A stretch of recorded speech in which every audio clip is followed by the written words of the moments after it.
If you could please state your name and where you're calling from, you may begin your 3 minutes. Yes, my name is Tiffany Holbrook. I'm calling from Luna Pier, Michigan, and all the board members were sent this notice last night in the email. Notice of private liberty interest maladministration. Notice to agent is notice to principal, and notice to principal is notice to agent. I, Tiffany Holbrook, one of the people as seen in the 50 state constitutions, Republican and form, sui juris, do send you this notice that you provide immediate due care to those with all political power in the people. Please take notice.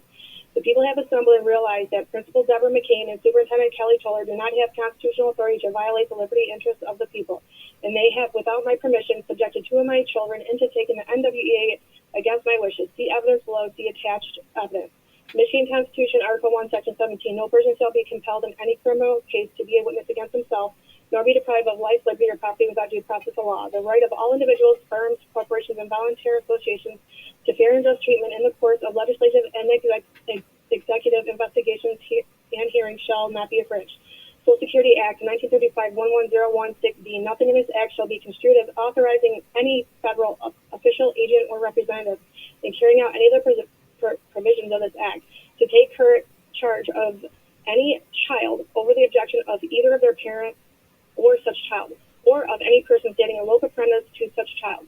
Trebexel versus Grainsville 530 U.S. 2000. The clause also includes a substantial component that provides highlighted protection against government interference with certain fundamental rights and liberty interests.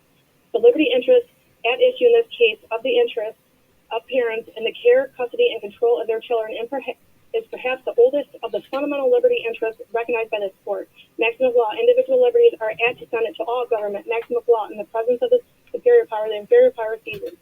The less authority is merged in the greater, and please take final notes, is my wish, order, and demand that Principal Debra McCain and Superintendent Kelli Tuller cease and desist from interfering with the people's inherent liberty rights, except through constitutional due process by the common law in a court of record. If you believe any of these statements to be false, rebut by affidavit sworn under penalty of perjury, point by point, within 3 days, 72 hours of receiving this notice, showing your grant of authority to deprive the people of their inherent rights, or you agree by tacit acquiescence that all statements are true and shall be heard by an arbitrator of my choice. Furthermore, your actions will show that you are acting with full knowledge, intent, and malice, trespassing on the people's rights, and that no court shall rehear this matter, but it shall stand as evidence in this court of record. See evidence below. Anyone suppressing this notice agrees to pay $30,000. A response from an attorney not directly addressed by this notice will be considered a non-response. Miranda versus Arizona 384 U.S. 1966. Where rights secured by Constitution are involved, there can be no rulemaking or legislation that would abrogate them. Parents have fundamental rights. See the YouTube link I sent. Maximum of law. The main object of government is the protection, preservation of personal rights, private property, and public liberties, and upholding the law of God. Maximum of law. No free man shall be deprived of life, liberty, or property, but by the lawful judgment of his peers, or by the law of the land. That is, by the common law. This notice is sent in the peace and love of Jesus Christ, that you provide immediate due care to those with all political power, the people.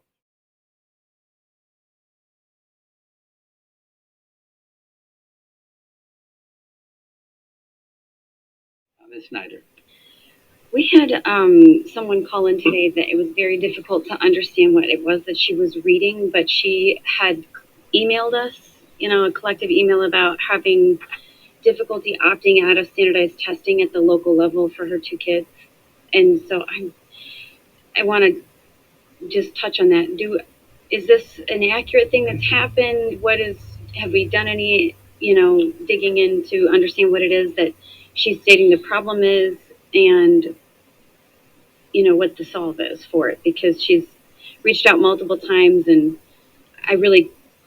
what she read today was what she emailed us, but I was still having a hard time even when I read the email discerning what she's asking of us.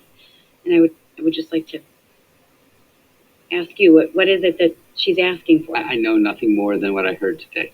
Okay. Her name is Tiffany Holbrook. Liz, if you could just take note of that. I think I forwarded you the email. Can we talk about it next month? Talk about? What is her concern?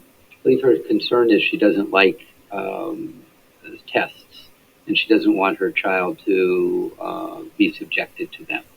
Okay, and she tried to opt them out of it, and she wasn't allowed to, correct? Is that what she's saying? That's what I heard, yes. Okay. Can we figure out whether or not that is accurate, that happened?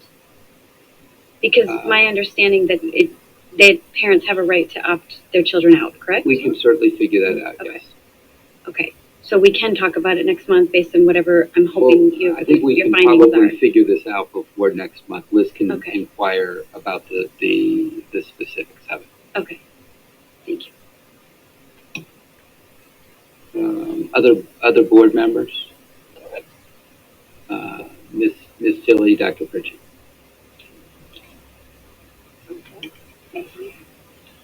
I just wanted to thank Tiffany for, again, this month bringing us the speaker who I found very enlightening.